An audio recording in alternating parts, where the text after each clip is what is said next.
Hello my dear friends and masters, welcome back to our channel oneness vegetarianism. నా పేరు స్వప్నేశ్వరి.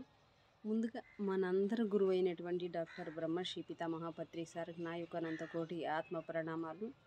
సత్యలోకవాసులకి, దివ్యలోకవాసులకి, మహాకారణ లోకవాసులకి, నక్షత్ర లోకవాసులకి, ఏంజల్స్కి, మహోత్తర్ బాబాజీకి, బుద్ధ భగవానుడికి, రామతా మాస్టర్కి, పరమాత్మైన సదానంద యోగి మహారాజ్కి, పరమ గురువులకి, పరమ గురు మండలికి అందరికీ నా యొక్క అనంతకోటి ఆత్మ ప్రణామాలు. ఆస్ట్రల్ మాస్టర్స్ అందరికీ పేరు పేరున స్వాగతం, సుస్వాగతం. Welcome masters, welcome welcome. Thank you. అయితే ఈ వీడియోలో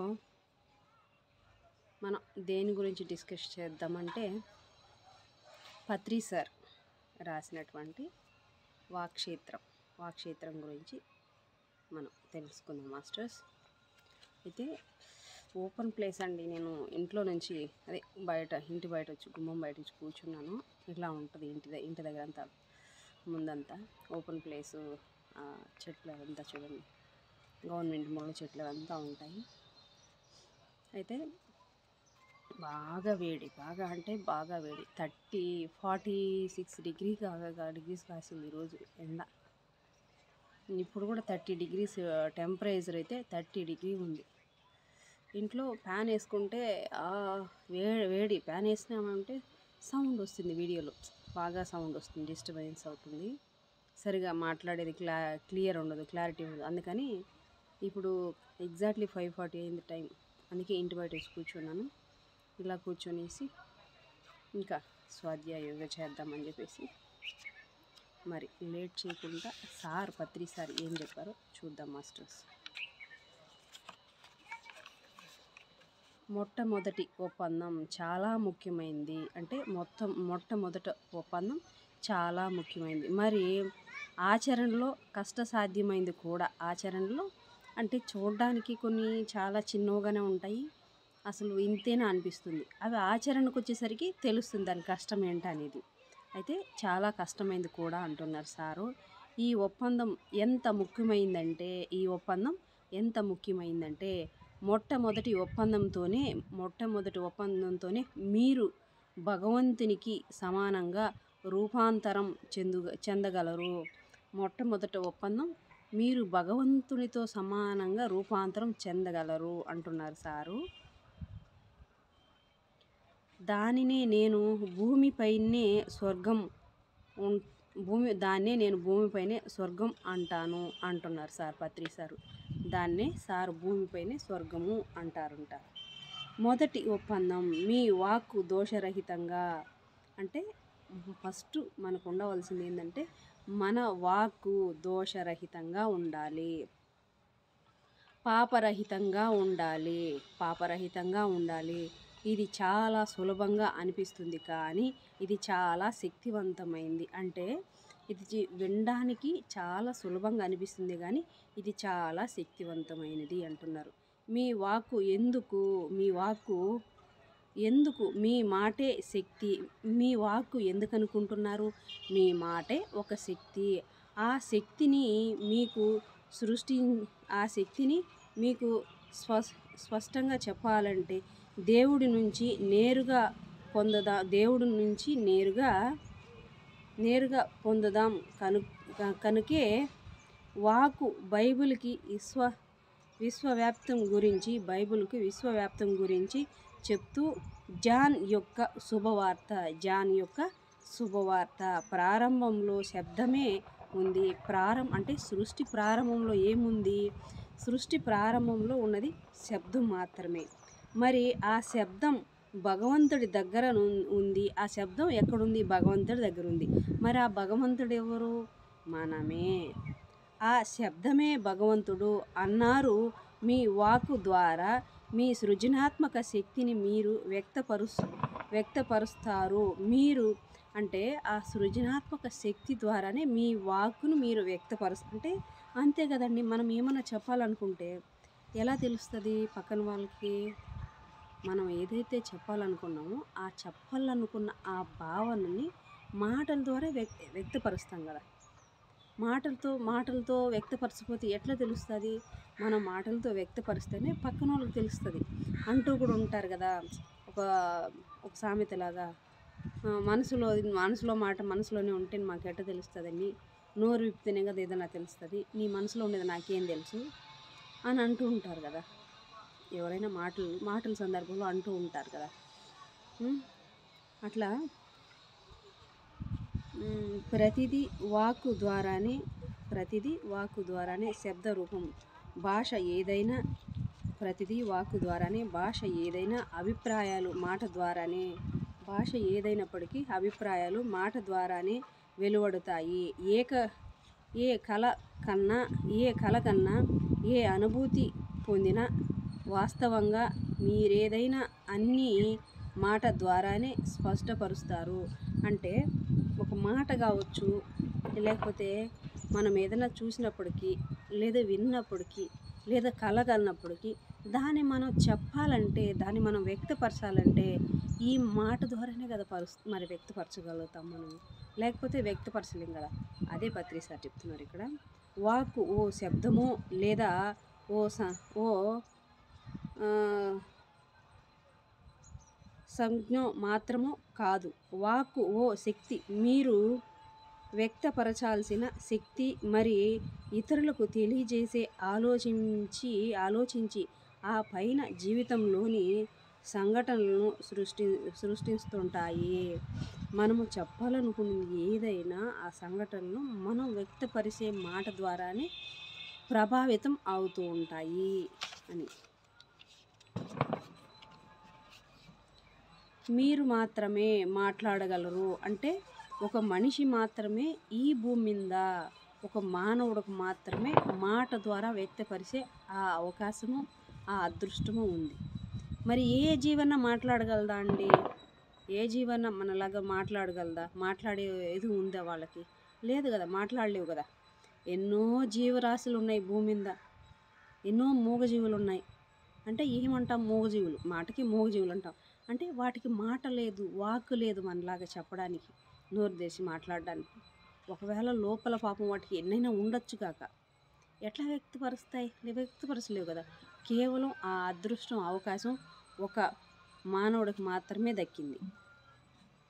కేవలం మానవుడికి మాత్రమే దక్కింది. మనం దాన్ని ఎరుకుతోటి గమనించి దాన్ని ఎంత అద్భుతంగా వాడుకోవాలన్నా మన చేతిలో ఉంటుంది, ఎంత దుర్భరంగా చేసుకోవాలన్నా మన చేతిలో ఉంటుంది. అదే చెప్తున్నారు సార్ ఇక్కడ. ఈ గ్రహం పైన ఏ జంతువైనా మాట్లాడగలదా? మనిషిగా మీకున్న అతి శక్తివంతమైన పరికరం వాక్కు. మనిషిగా మనకున్న ఒక పరికరం ఏంటంటే వాక్కు, మన వాక్కే. లేదా మాట అదో చిత్రమైన పరికరం. మాట అదో చిత్రమైన పరికరం.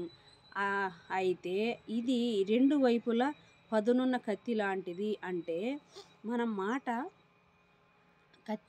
కొన్ని కత్తులు ఉంటాయి, రెండు వైపులా పదును ఉంటాయి.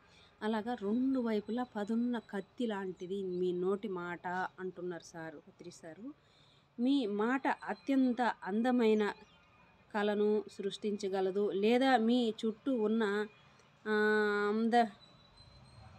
మీ అందమైన కళను సృష్టించగలదు, మీ చుట్టూ ఉన్న అంతటినీ నాశనము చేయగలదు.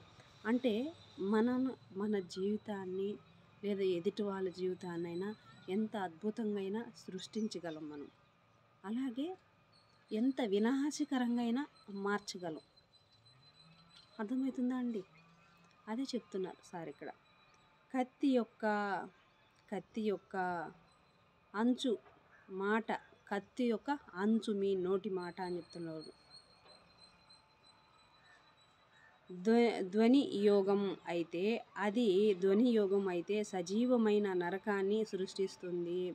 అది దుర్వినియోగం అయితే మీ సజీవమైన నరకాన్ని సృష్టిస్తుంది. మీరు కనుక దుర్వినియోగం చేస్తే.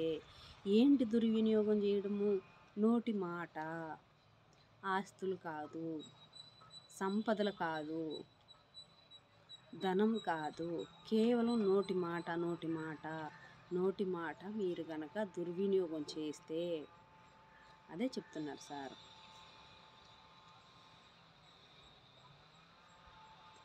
ఎంత మాటను ఎలా ఉపయోగిస్తారో అన్న దానిపై ఆధారపడి మీ మాట మిమ్మల్ని సర్వ స్వతంత్రుల్ని చేయగలదు. మీరు ఎలా వాడుతున్నారో మీ నోటి మాట అన్న దాన్ని బట్టి మిమ్మల్ని సర్వ స్వతంత్రులను చేయగలదు. లేదా మీకు తెలిసిన దానికన్నా ఎక్కువగా మిమ్మల్ని బానిసగా చేయగలదు. అంటే మనకు ఏమి అర్థమైందో దానికన్నా ఎక్కువగా కూడా మన బానిసగా కూడా మార్చేస్తుంది మీ నోటి మాట అంటున్నారు సార్. మీ ఇంద్రజాల విద్య అంతా మీ మాటపైనే ఆధారపడి ఉంటుంది. అంటే మీ నోటి మాటే ఒక ఇంద్రజాల విద్యలాగా పనిచేస్తుంది. ఇంద్రజాల విద్యగా మార్చేయచ్చు, విద్యగా మార్చచ్చు. పరిశుద్ధం అయిన మీ మాట శుద్ధమైన ఇంద్రజాలం. పరిశుద్ధమైన మీ నోటి మాటే మీ యొక్క ఇంద్రజాలం. ధ్వని యోగం చేసిన మీ మాటే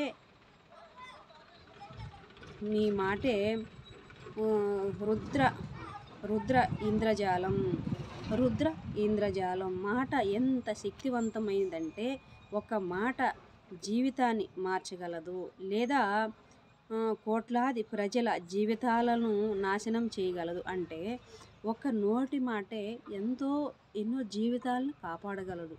అదే నోటి మాట ఎన్నో లక్షలాది ప్రజలను నాశనం చేయగలదు. కొన్ని సంవత్సరాల క్రిందట ఒక వ్యక్తి మాటను ఉపయోగించి ఎందరో మేధావంతులున్న మొత్తం దేశాన్ని మార్చివేశాడు. ఎవరతను?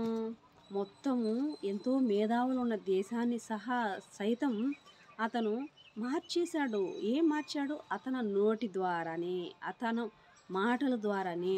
ఆ మాట అంత ప్రభావితం చేసిందనమాట, మార్చేశాడు. ఎవరతను? హిట్లర్.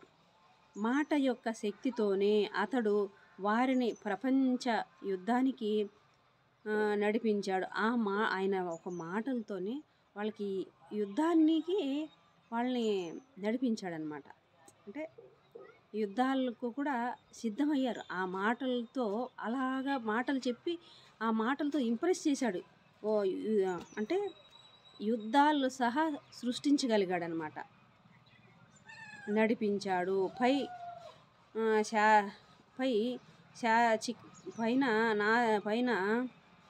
పైశాచికమైన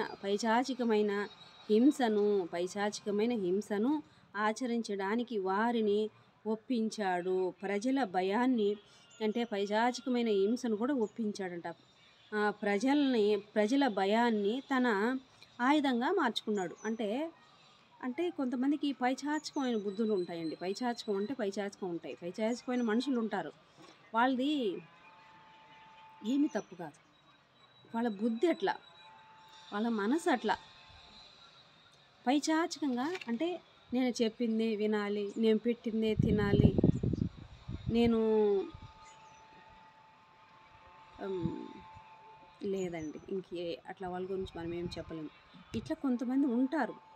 నేను కూర్చోవాలి, నేను ఏంటండి అసలు ఏంటి చెప్పండి? ప్రతి ఒక్కళ్ళు మనం దైవం అయినప్పుడు ప్రతి దైవానికి స్వేచ్ఛ ఉంటుంది కదా.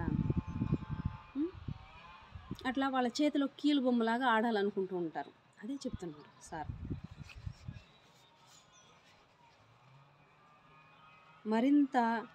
మరింత పెంచాడతను. ఓ పెద్ద విస్ఫోటనంలా ప్రపంచమంతటా హత్యలతోనూ యుద్ధాలతోనూ నిండిపోయింది. అంతా ఒకరి పట్ల ఒకరికి భయం ఏర్పడింది. అంటే అతని మాటలతోనే ప్రపంచమంతా హింసాత్మకంగా మార్చేసి శ్మశానాలు గుట్ట చేసేశాడు. ఒకరి పట్ల ఒకరికి భయాన్ని పెంచేశాడు. ఆ మాటలు చెప్పి ఆ మాటలతోటి ప్రజలందరిలో భయం కలిగింది. అలా భయం పుట్టేలాగా చేశాడు అతను. పరస్పరం నాశనం చేసుకున్నారు. భయం వల్ల పుట్టిన నమ్మకాలు మరి ఒప్పందాలపై ఆధారపడిన హిట్లర్ వాక్కులు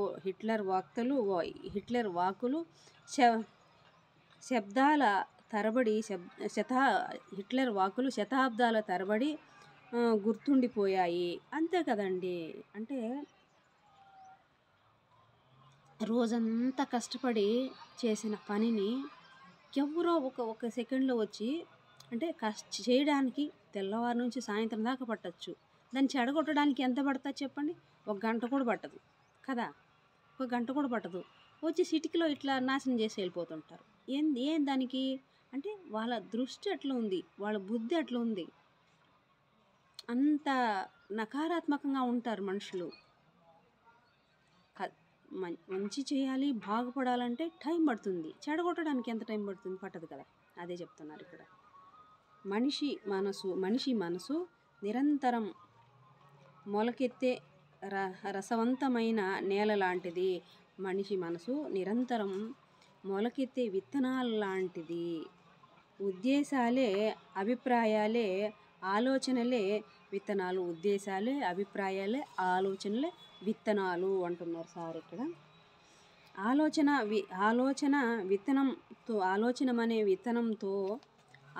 అనే విత్తనంతో పెరుగుతుంది. వాక్కు విత్తనం లాంటిది. మన వాక్కే విత్తనం లాంటిది. మనిషి మనసు ఎంతో రసవంతమైనది. వచ్చిన చిక్కల్లా చాలా తరచుగా భయం అనే విత్తనాలకే మనసు సారవంతంగా ఉంటుంది. భయం అనే విత్తనాలకే మనసు సారవంతంగా ఉంటుంది అంటే అప్పుడు మనం ఏం చేయాలా? ధ్యానం చేయాలా. ధ్యానం చేసి మనం అప్పుడు ఆ సందర్భంలో, ఆ సమయంలో ఎరుకుతో ఉంటే అవన్నీ మనం గమనించుకోగలుగుతాం. ఎరుక లేదనుకోండి, ఏ ఆలోచన వస్తే ఆలోచనతో పాటు వెళ్ళిపోయామనుకో, అది ఎటు తీసుకెళ్ళిపోతే అటు వెళ్ళిపోతాం మనం కదా. అది ఏ రోడ్డు మీద వెళ్ళిపోయి కూర్చోబెట్టేస్తే రోడ్డు మీద కూర్చునేస్తాం, లేకపోతే ఏ సముద్రంలో వెళ్ళి పడేస్తే పడిపోతాం. అలా ఉంటుంది ఆలోచన. ఏదైనా ఆలోచన వచ్చిందంటే ఆలోచనతో పాటు మనం వెళ్ళిపోయామంటే. ప్రతి మనిషి మనసు సారవంతమైనదే. అయితే అది దేనికోసమైతే తయారై ఉందో ఆ రకమైన విత్తనాలకు ఆ రకమైన విత్తనాలకు మాత్రమే సారవంతమైనది. ఏ రకమైన విత్తనాలకు భావాలకు మన మనసు రసవంతమైనదో చూసుకోవడమే చాలా ముఖ్యమైనది. అంటే మన ఆలోచనలు, మన భావాలు ఏ రకమైన దానికోసం వస్తున్నాయి, మనం దేనికి ప్రభావితం అవుతున్నాము అనేది చూసుకోవడమే చాలా ముఖ్యమైనది అంటున్నారు. విషయం మన మనసును ప్రేమ అనే విత్తనాలు మొలకెత్తడానికి సారవంతం చేయాలి. ప్రేమ అనే విత్తనాలు మొలకెత్తడానికి మన మనసు అనే ఒక తోటని సారవంతం చేయాలి అంటున్నాడు. ఉదాహరణ హిట్లర్ తీసుకోండి.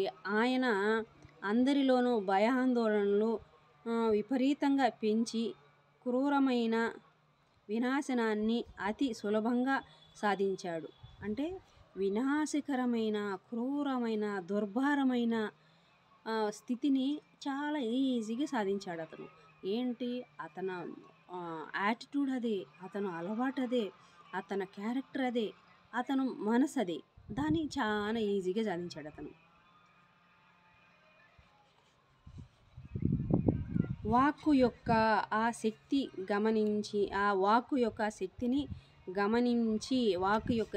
గమనించి మన నోటి ద్వారా ఎటువంటి శక్తి విడుదల అవుతుందో అర్థం చేసుకోవాలి. మన నోటి ద్వారా ఎటువంటి శక్తి విడుదలవుతుందో మనం గమనించాలి,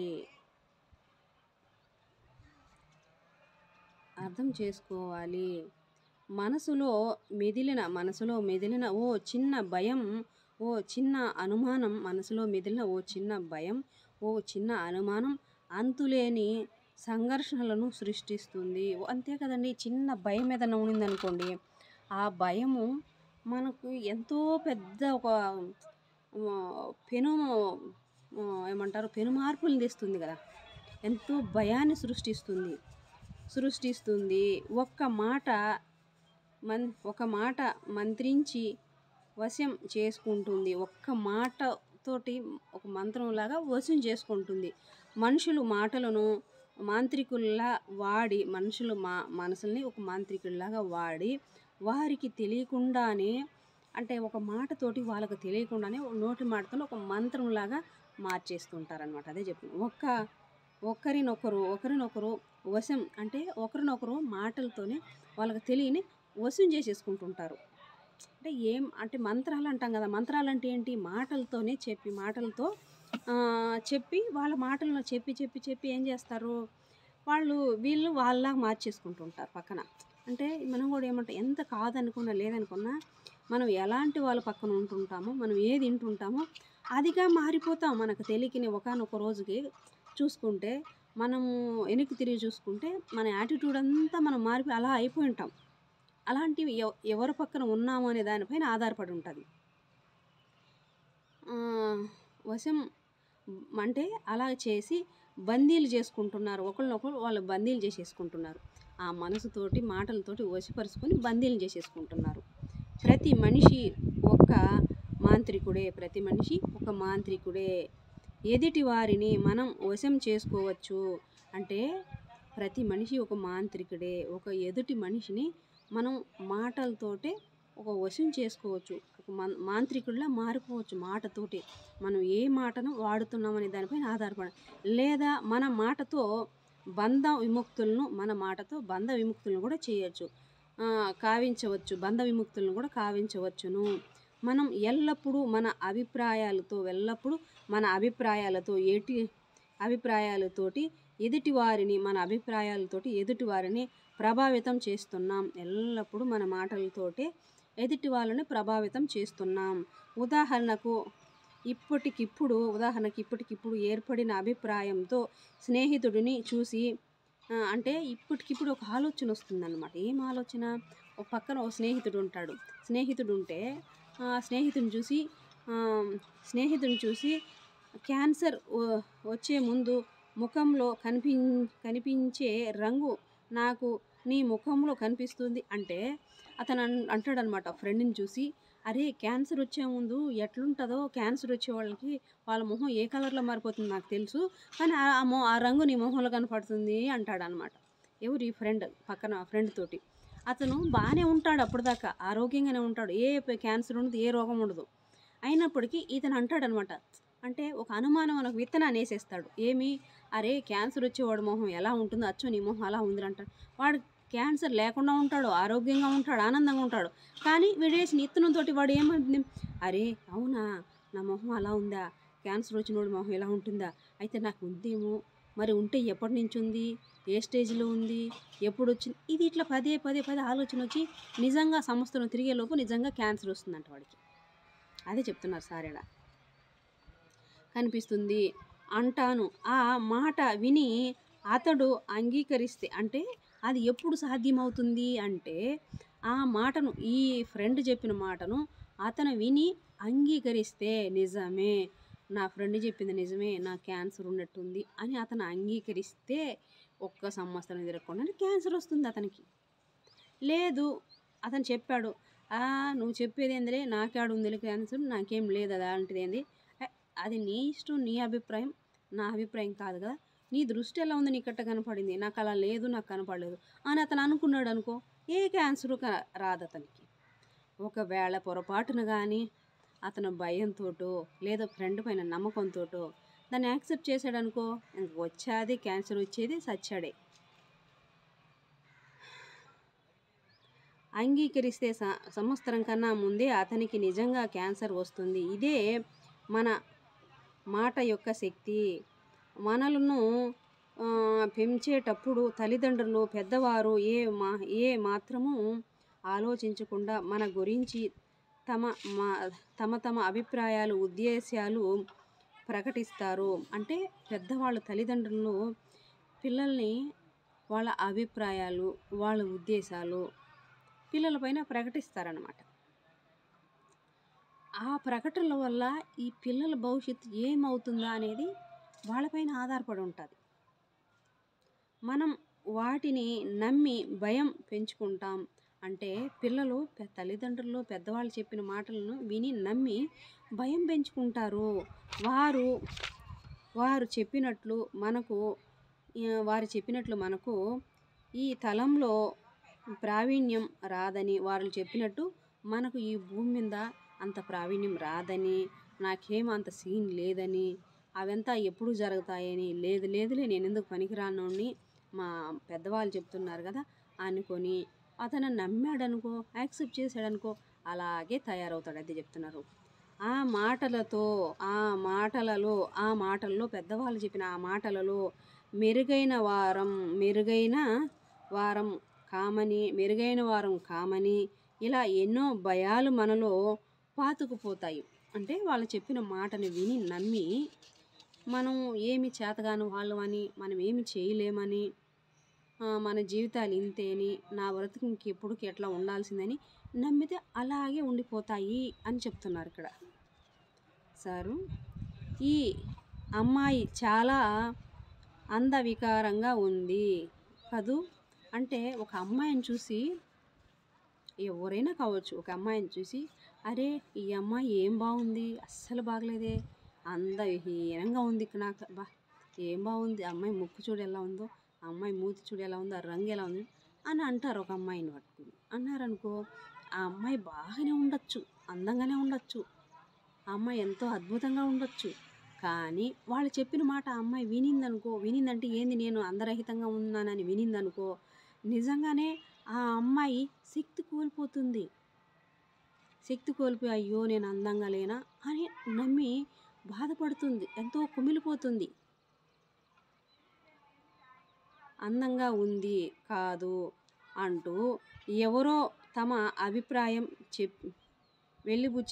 ఎవరో వాళ్ళ అభిప్రాయాన్ని వెళ్ళబుచ్చితే ఆ అమ్మాయి విని నిజమని నమ్మి అదే అభిప్రాయంతో పెరుగుతుంది. ఆ అమ్మాయి విని ఆ నమ్మకంతోనే, అదే అభిప్రాయంతోనే పెరుగుతుంది. ఆమె ఎంత అందమైన అమ్మాయి అయినప్పటికీ, ఇతరుల మాటతో అంగీకారం ఉన్నంత వరకు ఆ అమ్మాయి ఎంత అందగత్తె అయినప్పటికీ, ఇతరుల మాటని ఎప్పుడైతే అంగీకరిస్తుందో తాను అందంగా లేననే నమ్మకం ఉంది. ఇదే ఆ మాటకు వశీకరణం అవ్వడం అంటే,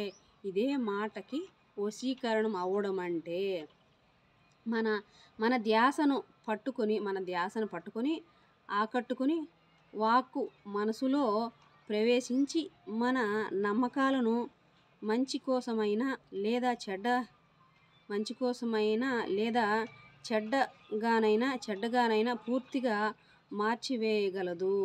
ఇంకో ఉదాహరణ మీరు ఓ మూర్ఖుడని నమ్ముతున్నారు అంటే, మీరు ఒక మూర్ఖుడు అని ఎవరైనా అన్నారంటే అది మీరు నమ్ముతున్నారంటే, ఇది మీరు నమ్ముతున్నంత కాలం మీరు మూర్ఖుడని దృఢపరుచుకోవడం కోసం చాలా పనులు చేస్తారు. ఏదో ఒక పని చేసి నేను తెలివిలేని వాడిని అనుకున్నాను, అయితే నేను చాలా మూర్ఖుడిని, లేకపోతే ఇటువంటి పని చేసి ఉండేవాడినే కాను. అంటే అతను అనుకుంటాడనమాట, నేను చాలా మూర్ఖుడిని, లేకపోతే నేను ఇట్లా పని చేసేవాడినే కాదు కదా, అందుకేనే ఇది చేశాను అనుకుంటాడనమాట అతను. కాను అని ఆలోచిస్తారు. ఇలా మనం 100 రకాలుగా ఆలోచించి మన మూర్ఖత్వానికే మనం చిక్కుకుంటాం. అట్లాగా మనం 100 మంది 100 మాటలు చెప్తుంటే ఆ మాటలన్నీ నమ్మి మనం ఆ మూర్ఖత్వానికే చిక్కుకుంటాం. ఆ మూర్ఖత్వాన ఉచ్చులో పడి చిక్కుకుపోతాం. దాన్ని నమ్మి ఏదో ఒక రోజు ఇంకొకరు మిమ్మల్ని మూర్ఖుడని అన్నది ఎవరో ఏదో ఒక రోజు ఏదో ఒక ఫైన్ డే ఎవరో ఒకరు వచ్చి ఎవరు నిన్ను మూర్ఖుడనింది, నువ్వేం మూర్ఖుడు కావు అని అన్నారనుకోండి, మీరు మూర్ఖుడు కాదు అంటూ తమ మాటలను మీ మనసులోకి చొప్పించారు. ఆ వ్యక్తి మాటలు నమ్మి తిరిగి ఇంకొకరి అంగీకారం చేసుకుంటారు. దీని ఫలితంగా మీరు మూర్ఖుడు కాదని